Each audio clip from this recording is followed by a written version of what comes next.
ALTA Settlement. Oh, okay, let's start now.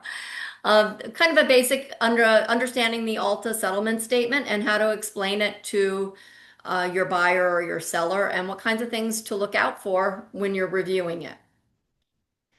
So the first section of the ALTA Settlement Statement is kind of the who, what, where, and when. And this is the information on the very top of the settlement statement.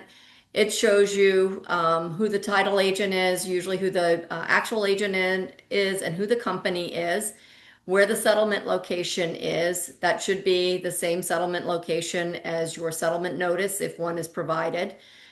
And it could be in any number of locations depending on where the staffing is and where offices are. The property information section is next. It should match the property information section of your agreement of sale. It will include information about the buyer, the seller, and the lender if applicable. It also has the settlement date, when the closing is to take place, and the disbursement date.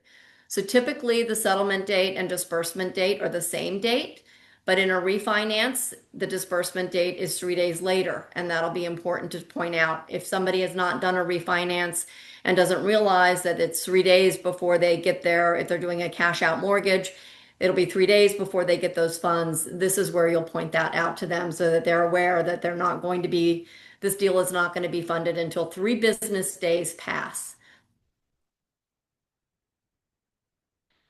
All right, the next section is the financial section of the settlement statement. It starts with the contract sales price and then outlines the core financial elements. So it shows the agreed upon purchase price and any adjustments that affected the final amount. You'll see the loan amount if there's a mortgage, as well as any earnest money deposits that have been paid. And it also includes any seller's concessions or credits that have been negotiated as part of the sale.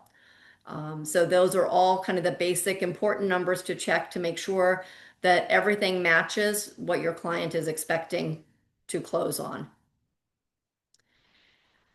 Prorations and adjustments is one section that actually gets quite a bit of attention. So the prorations and adjustments basically are a fair division of the ongoing property expenses. The most expensive typically is your taxes, followed by your homeowners association fees, and if there's any other adjustments for services that are paid on an annual basis or a semi-annual basis that need to be split between the parties. So when the title company looks at what the tax bill is and looks what's been paid, they credit the buyer for what has already been paid until the time that they sell their house, and then they debit the buyer for those costs so that they're reimbursing the seller for the seller's payment through the end of the year or through the end of whatever the time period is. When the title company is looking at the taxes and the prorations, the first thing they check is, has this been addressed in the agreement of sale? Has there been an agreement made between the buyer and the seller that says the buyer's going to pay it or the seller's going to pay it? Or were they specific as to which date that number is going to be calculated from? So sometimes in larger deals, typically in commercial deals, and then sometimes in deals that are over $2 or $3 million, that proration number per diem can be a significant enough number that the buyer or seller might want to address that in the agreement of sale. And they would say, I want the proration date to be whichever date is more favorable to the buyer or the seller. So whatever that extra day of per diem is for taxes or HOA fees, they want it to benefit them, and they'll address that in the agreement of sale. So be aware of that when you're reviewing the agreement of sale, but then the title company will look at that and go from there. Otherwise, typically in the industry, the title company is going to consider that the day of closing is the seller's responsibility and the buyer's responsibility starts the day after closing. If you want something any different than that, you need to address that up front with your title company. Any questions on that? We get a lot of questions on that when we're reviewing it or when we send out the prorations and adjustments. No? Okay. The next section is the loan charges. This is all the fees associated with establishing the mortgage if there is one. These are not charges that the title company puts on the sheet for the title company. We're directed by the mortgage company to charge these fees, so they're typically not negotiable, at least not negotiable with the title company. They may be negotiable with the lender, but we can't negotiate that on your behalf or your buyer's behalf. So the direct lender charges are the things that you typically see: origination fees, points, processing fees, flood certifications. Sometimes they'll charge for tax certifications. Sometimes the title company charges for those tax certifications. The lender uses the tax certifications for a different purpose than the title company does. So sometimes you are charged twice for those. We don't have the opportunity to negotiate that either. We need the tax certifications to A, ensure that the taxes have been paid, and B, we use that for our prorations. The lender uses it to establish their escrows. So we'll get into that section later. One of the things that's kind of confusing when you're looking at an ALTA is there's no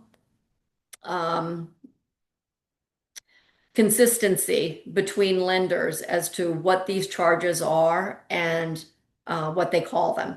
So you really sometimes have to go back to the lender and say, what is this fee? And, five other lenders call it a different fee. But you can go back or your buyer can go back and ask the lender to explain what those fees are. But it's hard to compare apples to apples because they're like mattress salesmen. Everybody uses a different name for what they call their fees. If you're doing new construction, you'll also see an appraisal fee. You typically will see that in new construction, but you can see it in other deals as well. If the new construction deal doesn't close in a timely fashion, you'll be charged another appraisal fee. So sometimes you'll see that on your ALTA as well. In new construction, you'll see multiple appraisal fees if they have to keep coming out to appraise the property. And again, that's nothing that the title company can waive or take off the sheet. We're required by the lender to put that on the sheet. Escrow is another section of the next section in the ALTA. Escrows are what typically the lender requires. The lender wants to make sure that they've got enough money in their account to pay ongoing property expenses like taxes and insurance. You can negotiate, your buyer can negotiate with the buyer not to hold escrow for taxes and insurance. If it's a first-time home buyer, that's not likely going to happen. But if it's somebody buying a second or third home and they've got a good credit score, they can negotiate with their lender to not have escrow for taxes and insurance. So at closing, the buyer has to fund that escrow account with an initial deposit. And typically that's several months worth of property taxes and insurance premiums to create a sufficient reserve. That number can be quite high. Some lenders will go out of the box asking for 6 months. You can go back to your lender and say, we only want to escrow 3 months. Is that okay? And again, depending on your credit score and how much work they've done with you or how comfortable they are with your ability to pay, they will agree to do less. But again, the lender tells the title company how much they want to be held. They say we want 3 months of homeowners insurance premiums and we want 6 months of taxes. So we don't negotiate that with them, but you or your buyer are welcome to negotiate that with them. So the settlement statement breaks down exactly how much is needed for each of the impounded items. So they take if it's the insurance premium is $1,200 a month, so it's $1,200. It's $100 a month. 3 months or 2 months would be $200 or $300, and it tells you exactly how many months we're taking and what the fee is. So that'll be a good item to go back and say, well, 5 months is too much. Can you do 2 or 3? And it's there, that section of the ALTA sheet that you will see that. Commissions. Oh, so commissions lately, I'm sure you're seeing it as well, we're kind of in a new frontier here. It used to be pretty simple that we would look at the agreement of sale and we would get a commission statement, and there wasn't a lot of credits going back and forth, and we were pretty consistent with how the commissions were being paid. Since the NAR settlement, we need to have very specific direction from both the buyer and the seller's agents as to who is paying what and how is it going to be paid. So as soon as you submit the agreement of sale to us, the commission statements should be part of that. They should always work with your title company to make sure that they get those commission statements as soon as possible so that they can reflect it accurately on the settlement sheet. And also with your commissions, if you're using an added line transfer services, we wire commissions. We're happy to do that. I know not all title companies can do that, but we're happy to do that if we have wire instructions to wire the commission. So the next section is the government and recording charges. So this section outlines the fees paid to local government offices. So there's typically in recording, there's two costs that are incurred in recording. One is the actual per page recording cost. So that's anywhere from $1.25 a page to $3 per page, but it's typically a per page cost to record the deed, record the mortgage, record perhaps an assignment of mortgage or assignment of rents and leases, a power of attorney that would need to be recorded with the deed and mortgage. That's a per page cost in most counties. In some counties, Philadelphia County, for instance, has a flat fee, but most counties charge per page. And then another recording fee is if there's any kind of transfer tax, which varies by location, but that transfer tax also needs to be paid as part of your recording fee. The transfer taxes are also in most locations a negotiable item. While it could be a standard in the area that buyer and seller split the transfer tax, we're seeing an increase in buyers agreeing to pay their seller share of the transfer tax in order to make their deal more likely to be accepted. In New Jersey, they just changed the law to have the seller responsible for the transfer tax, but that doesn't mean that it's not a negotiable item. You can negotiate that, and if you have negotiated that in your agreement of sale, the title company should pick that up and make that adjustment in that section of the ALTA statement. So the title company handles the payment and filing of all those charges to ensure that the documents are properly recorded. Occasionally, you'll see a title company pad that just a little bit to make sure that they have enough amount of money in the account to cover those costs. And if that's the case, your client will get a check back after everything has been reported, reimbursing them for any additional money that was taken at settlement and not used. So that money belongs to your client. We hold it in trust. We send it back to them. And sometimes it's a little crazy. You'll see, we'll send back a check for 35 cents if we overcharged. And it looks a little suspicious. Sometimes you might get a phone call from your buyer saying, hey, I just got this check for 35 cents and I don't know what it's for. We'll say clearly that it's for reimbursement for the recording fees, and it's important that that get cashed because even though it's only 35 cents, it's not our money and we're not permitted by law to keep that money.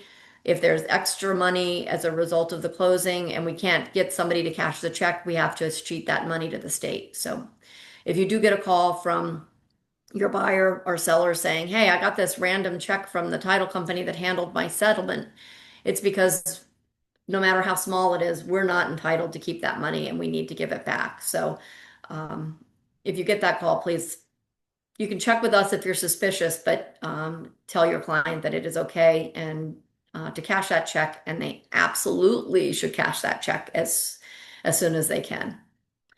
The payoff section is the next section. If there's any existing liens or mortgages on the property, that's the section where we're going to talk about how we're paying that off. Sometimes the lender will require us to pay off credit cards if there's significant balances on credit card debt. They'll send us the credit card bill and ask us to pay those as well. So it's for the lender, it's the remaining balance on the loan, any interest accrued through the closing date, any processing fees. If there's a per diem fee and we're closing on a Friday and it's later in the afternoon, you might see that we charge 3 extra days or 4 extra days of per diem to make sure that we've collected enough money to cover the per diem until the bank actually receives those funds. We typically do wire all of our funds, so they do get them on that day unless we close at 5 o'clock at night by the time we're ready to disperse and their bank is closed, so they don't get those funds. If we do over hold for the per diem, again, that's money that we send it to the lender, and the lender will then cut your client a check back for whatever money they got in excess of what they needed to close. So, in addition to that, we also follow up with them to make sure that the mortgage gets properly satisfied and released. And you will see that charge for filing the satisfaction and release as part of the recording fees. So typically it's $200 to record a satisfaction and a release. That money is collected at closing as part of the recording fees. And once the mortgage has been paid off, we reach out to record that satisfaction and release. So that's another fee that is charged at closing to make sure that we can do that. The miscellaneous charges of the settlement sheet really requires you to pay close attention to what the buyer and seller are being charged. This is where you're going to see any home warranty premiums, pest inspection fees. If you and if the buyer and the seller have agreed that there's going to be repair credits, they'll be listed in this section. If there's final utility readings, it'll be in this section. It's basically any agreement between the buyer and seller that doesn't fall into the other categories kind of gets lumped in this miscellaneous charges category. We try to label them as clearly as possible so that everybody knows exactly what they are. But it's definitely something that you need to review to make sure that this is what you guys, the buyer and the seller, have agreed to when they made whatever agreement they had. This is also where you would see if there was an issue that required an escrow to be held, if the title company agrees to hold escrow, and a lot of title companies will not agree to hold an escrow. But if they do agree to hold an escrow, this is where you would see that they agreed to hold $5,000 in escrow pending a roof repair or an HVAC repair. So you would see that being held in that section. I will tell you from experience, when we get requested to do an escrow, and we make the determination on a case-by-case basis, I insist on having a very limited escrow agreement. So if I have to hold some of the seller's proceeds for a repair, I will specifically state in the escrow agreement that there's 3 months to make that repair and release the escrow. And in the event that the parties can't agree to release the escrow in that 3-month period, I release it automatically to the seller because I don't want to be in a position where I'm holding that escrow for years while the parties dispute whether or not the seller was entitled to that $5,000. In some jurisdictions, the attorney for either the buyer or seller will prepare the escrow agreement. In some jurisdictions, the title company prepares it. In other jurisdictions, the realtors prepare it. And my note of caution to you, if you're preparing it or if you're reviewing it, is to make sure that there is an end game in that escrow agreement that says after a certain period, the money is distributed in whatever manner you agree to, but that there is a drop dead date so that those repairs or whatever you're holding the escrow for gets settled in a timely fashion. So the next section is the settlement statement. It brings together all the financial elements of your transaction. It's the totals of the debits and credits. On the right-hand side, it'll say what the buyer needs to bring to closing after they've accounted for the earnest money deposit and any lender proceeds. And on the left side, for sellers, it'll show their net proceeds that they'll receive after deducting from the sale any mortgage payoffs, commissions, or other expenses. And those two numbers at the end of the day are the numbers that when we say we haven't balanced with the lender yet, those are the numbers that we're talking about that need to be balanced with the lender. Um, so the lender at the very beginning of our transaction sends us a CD, a closing disclosure statement. And the closing disclosure statement has all of their fees on it. It'll show us what the mortgage amount is, what the interest rate is, what fees they want charged at settlement. We take all of that information and we put it into our ALTA statement. And then we give them our fees. So we show them what fees we charge. So we'll show them if we charge a settlement fee. We'll show them the recording fees, if there's a notary fee, if there's an e-doc fee or a closing document preparation fee. We'll show them if there's a tax certification fee.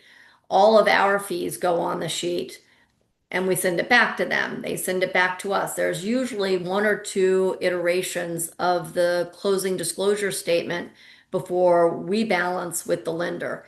And until we balance with the lender, we really don't have an ALTA sheet that we can send you. Most lenders try to get their closing disclosure statement out to the final, out to the buyer within 3 days of settlement. Ideally, that would be perfect. It could be a little bit sooner. That would be great. But until we balance, we can't send anything out because we don't know what the final numbers are. We can give an estimate to the buyer a couple days in advance, but typically until we've balanced with the lender, we cannot do that. So when you get to the settlement statement or the settlement, um, actually the closing, you will see your buyer and seller being asked to sign both the closing disclosure statement and the ALTA statement. The closing disclosure is really used for the bank and the lender for their purposes. The ALTA is the document that is the controlling document and the document that the buyer and the seller will use to send to their accountant, to use for their taxes, to calculate um, any tax issues or how they appropriate um, the transaction as far as the buy side and the sell side. The closing disclosure statement just goes back to the lender, but it needs to be signed both on the seller side and the buyer side. So it's important when you're looking down the left side for the seller and the right side for the buyer to look at both sides to see that their credits and debits are being appropriately applied to both. And then if you've got, you're looking down the seller side and you see charges, you should always ask, what is the seller being charged? The buyer charges are typically coming from the lender, but the seller charges are coming from the title company. So they're the commission that we've been given. It's the settlement fees that may be some charge to the seller if there's seller side transaction fees or conveyancing fees, as they're sometimes called. Those will all be on the seller side. There should be a written agreement from whoever is providing those services.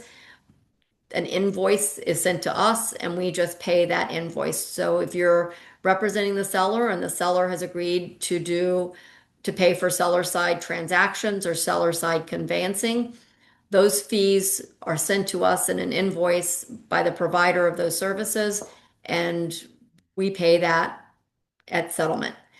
It's also something that can be negotiated, but it's typically not. I mean, it's a reimbursement of certifications. that are provided to the buyer to show them that the taxes have been paid. And then it's all the work that the conveyancer does to provide to get the payoffs and final water and sewer.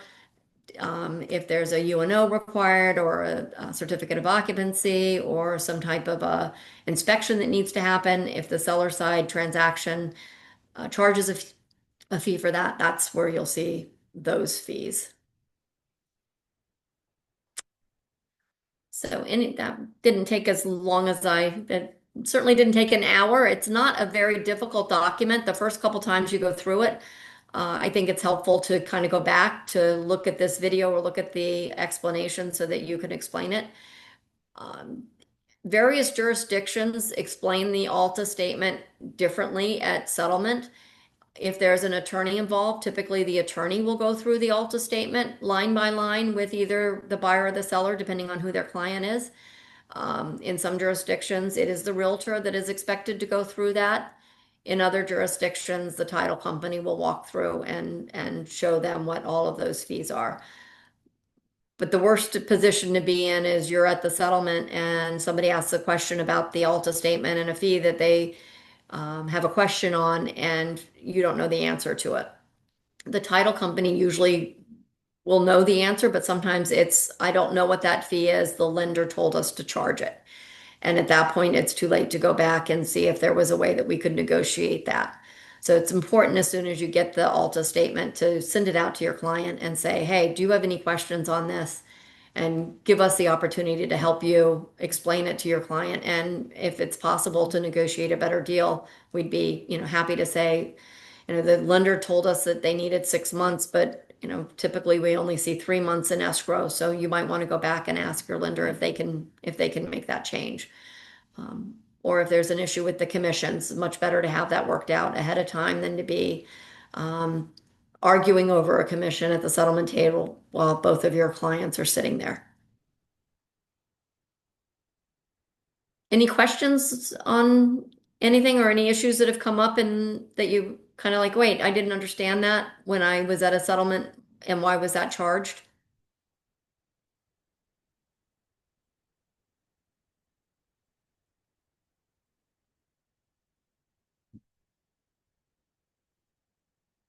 In your jurisdictions, who typically explains the ALTA statement to the buyer and the seller? Do you as realtors usually do that in your jurisdiction, or do you rely on the settlement company to do it? In our jurisdiction, it's the title company that does it, and I'm in Berks County, Pennsylvania. Okay, perfect. Yeah, that is typical in Berks County. The title companies in Pennsylvania do considerably more than most other jurisdictions, mostly because Pennsylvania is not an attorney state and very, very few buyers or sellers have attorneys representing them in the settlement process. So the title company is really key on going through those documents with your client. The ALTA statement, they are allowed to go through. It is not considered the unauthorized practice of law to go through the ALTA statement. When they get to doing the mortgage and the note and some of the other lender documents, that's a finer line, and the settlement agent really is not allowed to explain it more than to say, this is the mortgage, here's your interest rate, here's your term. I once heard somebody explain it as, if you pay the mortgage, nothing in this document will hurt you. And if you don't pay your mortgage, everything in this document will hurt you, which is pretty accurate. But they really cannot explain more than, here's the document, here's the note, the mortgage is recorded, the note is like a check. And then most of the other documents that the lender has the buyer sign for the mortgage are pretty generic, really don't need a lot of explanation, same name affidavits, and here's your application, sign it that it's all still accurate. All in all, it shouldn't take more than 35 to 45 minutes to go through the entire closing package if the settlement agent is doing it.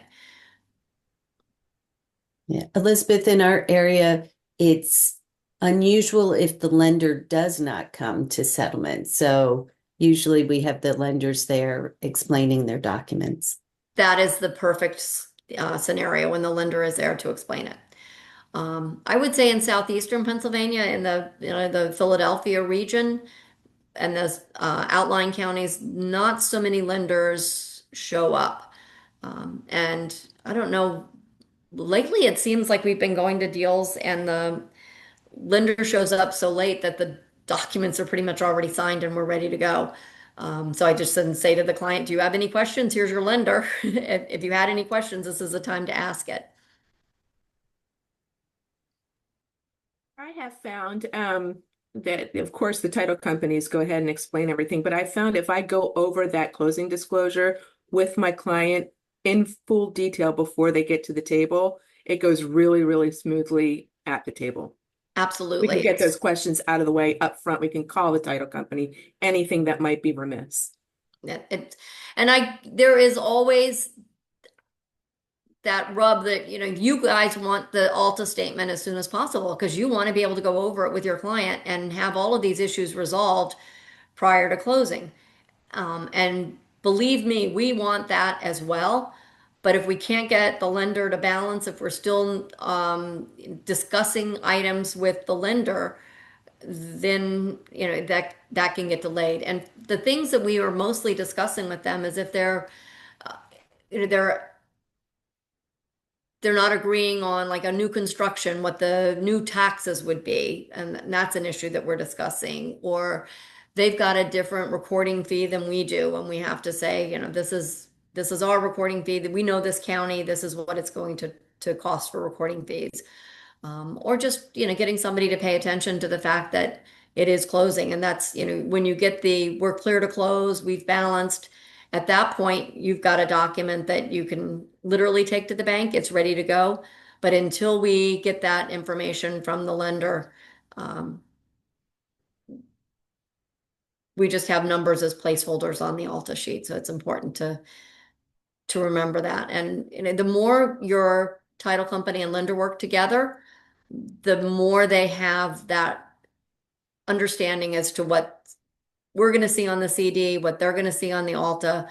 And it really helps to have a team where we're all working together. A lot of times, unfortunately, there seems to be a disconnect between the lender and the title company, and they point fingers at each other and blame each other for the reason that things aren't balancing. And I hate to see that. I think that doesn't do any good. It doesn't get us to closing. And that's the ultimate goal for everybody involved in the transaction is let's get us to closing with as little stress as possible. And, the closing should be a friendly, happy event. It should not be a time to discuss prorations or commissions or escrows. All of that should have been decided before you get to the table.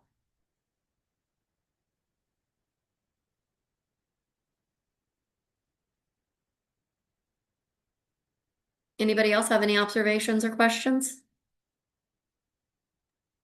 Elizabeth, could you explain again the difference between the ALTA and the CD? The CD is a closing disclosure form, and it is a lender requirement. So the lender has to prepare and submit the closing disclosure as part of their disclosure requirements to the borrower.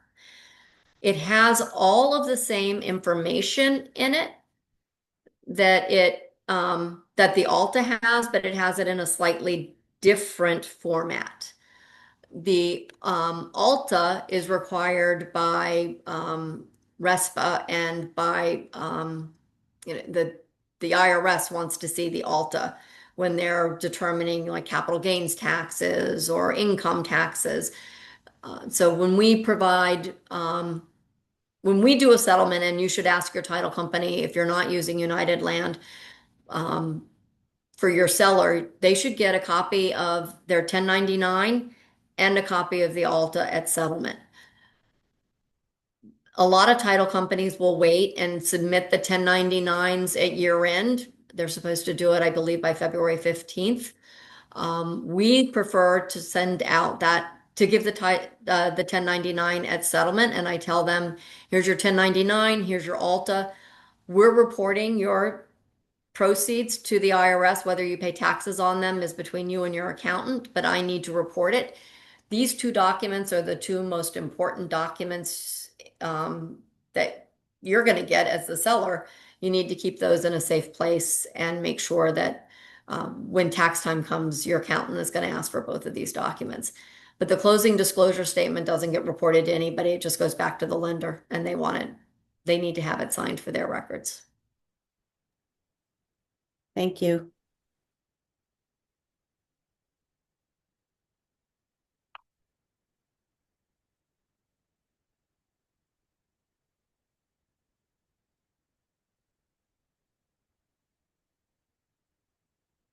Okay, anything else? Did my screen go blank?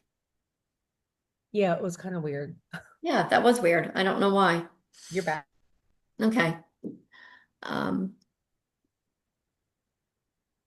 okay, well, I don't see any questions in the chat either. If you pay, you stay, and if you don't, you won't. I love that, Lars. That is true too. Hey, Rory, did you have a question? No, I was just chiming in to say hi and thank you for all your work. You guys are awesome. We use you, we're using you this morning. Yes, So 11 o'clock. we really appreciate all of your help and all the things that contribute to the success of the team. So thank you. Thanks, Rory. We love working with you. Same.